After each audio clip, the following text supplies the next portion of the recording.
Good morning friend and student. Mechanic diesel theory class में हम हाजिर हैं। पिछले क्लास में हमने सिलेबस के 23-24 पॉइंट बताए थे। आज उनसे आगे का क्लास हम बताएंगे कि आगे क्या है। तो आज हम पढ़ेंगे, आज का विषय है सुरक्षा एवं सावधानी। क्या है? बोलते हैं सेफ्टी। सेफ्टी मीन्स सुरक्षा, प्रिकॉशन मीन्स सावधानियाँ। तो सेफ्टी, ये सेफ्टी है क्या? आधुनिक युग है। वर्कशॉप तथा उद्योग इंडस्ट्रियल में होने वाली दुर्घटनाओं को यदि सूची बनाते हैं तो देखते हैं कि सैकड़ों दुर्घटना प्रतिदिन होती हैं, जिससे 3% घातक या जानलेवा हो जाता है। हर 3 दुर्घटनाओं में 2 मैकेनिक की जान चली जाती है, गलती से या असावधानी से के कारण। शेष के लिए उद्योग तथा वर्कशॉप के प्रबंधक जो होते हैं वह जिम्मेदार होते हैं, दोषी होते हैं, क्योंकि दुर्घटना साधारण किसी न किसी असावधानी का ही एक परिणाम होता है। यह कहना है कि असावधान व्यक्ति के लिए उद्योग में हर पग पर खतरा है। गलत न हो, प्रत्येक तकनीकी प्रशिक्षणार्थी एवं मैकेनिक को शुरू से ही सुरक्षा और विशेष ध्यान देने की आवश्यकता है। सभी मैकेनिक इस और शुरू से ही ध्यान दे और सुरक्षात्मक ढंग से काम करने की आदत बनाएं तो दुर्घटना से बचा जा सकता है। तो ये इसीलिए हमको सेफ्टी की ज़रूरत पड़ा, क्योंकि हम एक मैकेनिक हैं। मैकेनिक को होता है कि कहीं वर्कशॉप में काम होता है, रेलवे में हो चाहे अप्रेंटिस में हो, कहीं भी हो, तो ये अगर सेफ्टी पढ़ के नहीं जाएंगे तो उस स्थिति में दुर्घटना हो सकता है असावधानी के कारण। तो इसके लिए मुख्य बिंदु को हमको देखना होगा।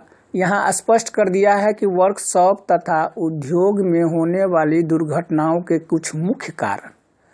ये जो वर्कशॉप या इंडस्ट्रियल में जो दुर्घटना होता है उसका मुख्य कुछ कारण हम बता रहे हैं। पहला कारण है मैकेनिक द्वारा कार्य करने की ठीक विधि न अपनाना। मैकेनिक जो होता है उसके द्वारा किसी कार्य को दिया गया वह ठीक विधि से नहीं अपनाया, जिसके कारण दुर्घटना हो सकता है। दूसरा है जॉब पर कार्य करते समय लापरवाही बरतना। अब हम जॉब पे कार्य कर रहे हैं और उधर हंसी मजाक भी चल रहा है, तो उस स्थिति में भी दुर्घटना होने की संभावना है। तीसरा पॉइंट है मैकेनिक की कार्य में अरुचि या अज्ञानता होना।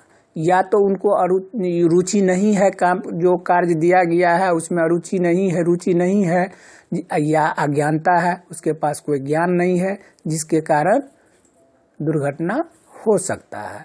चौथा है मेरा मैकेनिक की मानसिक अथवा घर की दशा ठीक नहीं होना।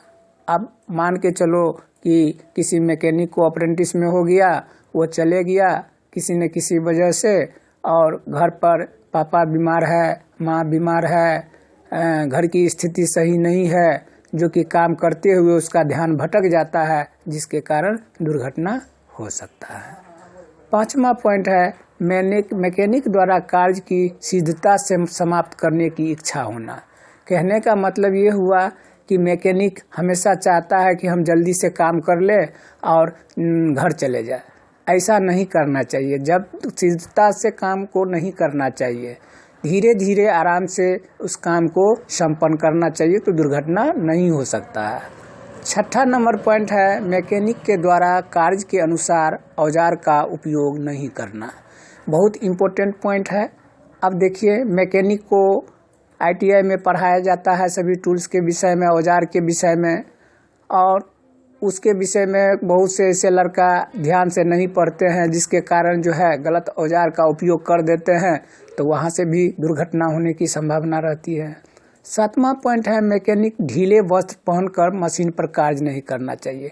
यह मना किया गया है कि कभी भी ढीले वस्त्र का उपयोग नहीं करना चाहिए। एकदम चुस्त दुरुस्त पहन करके आना चाहिए। ढीला वस्त्र क्या होता है कि अगर इंजन चल रहा है, मशीन चल रहा है वर्कशॉप में, तो वहाँ फंसने की संभावना रहता है। अगला पॉइंट है मेरा, मशीन के गतिशील पुर्जा जैसे पुल्ली, फैन बेल्ट आदि पर सुरक्षा गार्ड का प्रयोग न करना। जब हम मशीन पर कार्य करते रहते हैं तो उस समय में एक टोपी होता है, उनका उपयोग करना चाहिए, क्योंकि हो सकता है वहाँ से कुछ पुली या बेल्ट लगा हुआ है, वह अगर टूटे फूटे कुछ गिरे तो माथा पे चोट नहीं लगे, इसके लिए एक टोपी उपयोग किया जाता है।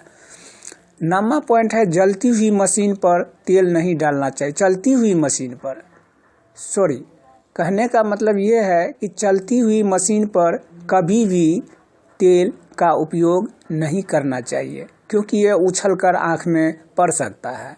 10वां नंबर पॉइंट है, वर्कशॉप अथवा कार्य करने के स्थान पर बिजली की उचित व्यवस्था न होना।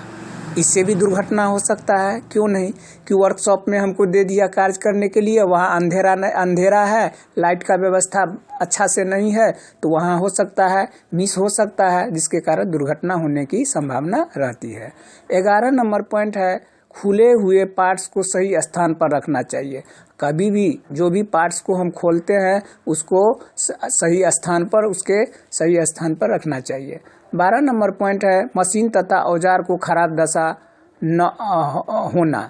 मशीन तथा औजार खराब दशा होना, कहने का अर्थ ये हुआ कि वर्कशॉप में बहुत सारा टूल्स होता है, वह खराब की स्थिति में रहता है, तो उसको हटा देना चाहिए, उससे यूज नहीं करना चाहिए, क्योंकि अगर उसका उपयोग करेंगे तो भी खतरा पड़ने की संभावना है।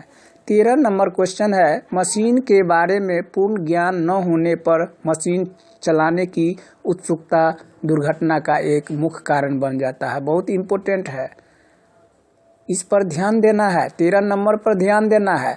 बहुत से ऐसे लड़का क्या होता है, वर्कशॉप में बुलाते हैं तो वो क्या करता है, मशीन रहता है रखा हुआ तो वो स्टार्ट करने का कोशिश करता है, लेकिन नहीं, ऐसा नहीं करना चाहिए। जब तक उसको पूर्ण ज्ञान नहीं होना चाहिए तब तक मशीन को कभी चलाने की उत्सुकता नहीं होना चाहिए, अन्यथा दुर्घटना हो सकता है। नेक्स्ट पॉइंट हम अगले क्लास में चर्चा करेंगे। तब तक के लिए धन्यवाद।